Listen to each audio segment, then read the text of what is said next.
Imagine your social security number, your date of birth, your entire financial history, all of it for sale on the dark web.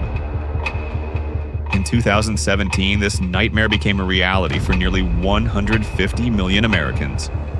Their digital lives were stolen. This was not a brilliant, unstoppable movie-style heist.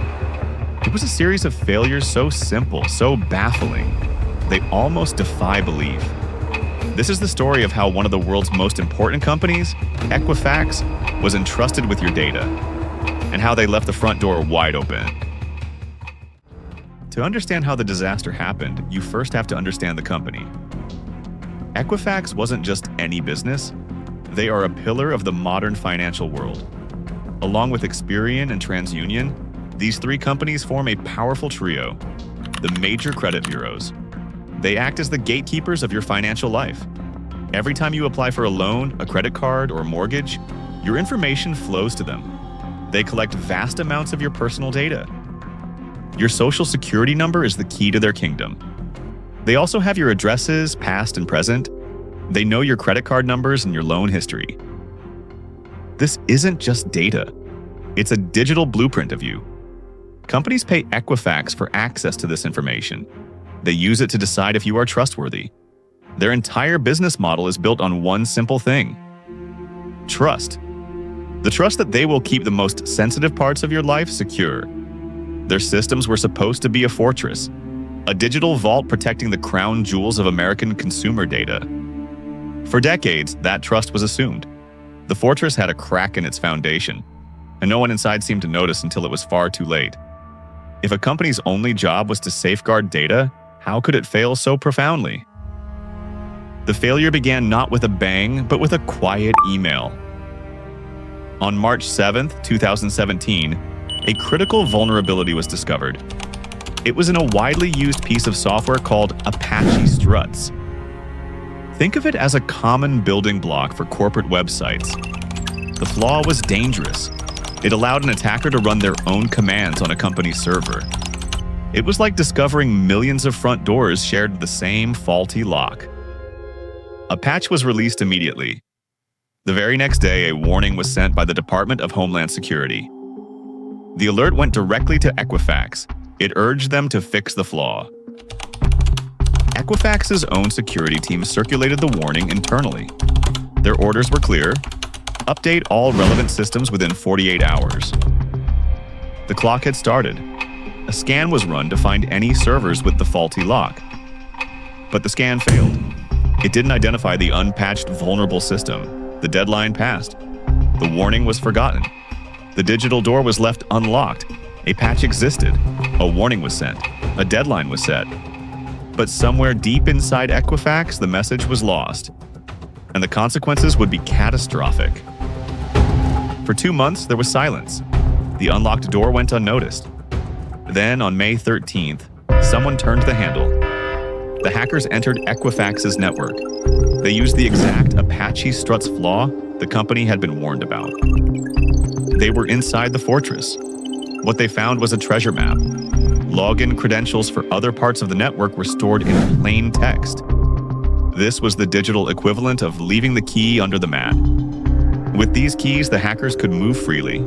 They began to explore, searching for the most valuable data. They found it across 48 different databases. For the next 76 days, the theft continued. The hackers ran thousands of search queries. They slowly copied the personal information of millions: names, addresses, and social security numbers. The crown jewels were being carried out of the vault, and no one at Equifax could see it happening. There was a reason for this blindness. A critical security tool was supposed to inspect network traffic for theft. But to do its job, it needed a valid digital security certificate. That certificate had expired 10 months earlier. Because it was expired, the system was blind. The stolen data flowed out, completely undetected. For over 2 months, the digital lives of 148 million people were being copied. And inside the data fortress, no alarms were sounding, so how did they finally get caught? The silent theft finally ended on July 29th. An Equifax security team noticed something strange. They saw suspicious activity on the network. They pulled on a digital thread. The full scale of the disaster began to unravel. The compromised web portal was shut down immediately. The hackers were finally locked out, but the damage was done. Behind the scenes, the company moved quickly but quietly. They hired a top cybersecurity firm, Mandiant, to investigate. They also contacted the FBI. Internally, the crisis was escalating. But to the outside world, there was only silence. The public knew nothing. Then, just days after the secret discovery, something else happened. On August 1st and 2nd, 3 senior Equifax executives sold company stock. The CFO, John Gamble Jr., was one of them. In total, they sold off $1.8 million worth of their shares. The timing was deeply suspicious. Equifax would later claim the executives were not aware of the breach. It was a claim met with intense public doubt. The company knew it was sitting on a catastrophe, and for 40 days they chose not to tell the world. The hack was over. The executives had sold their shares. But for the 148 million victims, the nightmare was about to begin. So why did Equifax wait? On September 7th, the 40 days of silence ended. Equifax finally told the world what had happened. The announcement sent a shockwave across the country. The company's stock price immediately began to crash. It would fall over 30% in just 1 week. But the financial chaos was only the beginning. Equifax's public response was a masterclass in failure. They launched a special website for victims to check their status. But the site's address, equifaxsecurity2017.com, looked like a scam. It was unstable and provided confusing results. Even Equifax's own Twitter account mistakenly directed people to a fake phishing site. This happened multiple times. Buried in the website's terms of service was another problem, an arbitration clause. This forced users to give up their right to sue the company in a class action lawsuit. Public outrage was swift and brutal. Equifax quickly removed the clause under pressure. One congressman said it was like the guards at Fort Knox forgot to lock the doors, and then failed to notice the thieves raiding the vault. The fallout inside the company was immediate. The chief security officer and chief information officer both retired. It was revealed the CSO, Susan Malden, had a degree in music, not technology.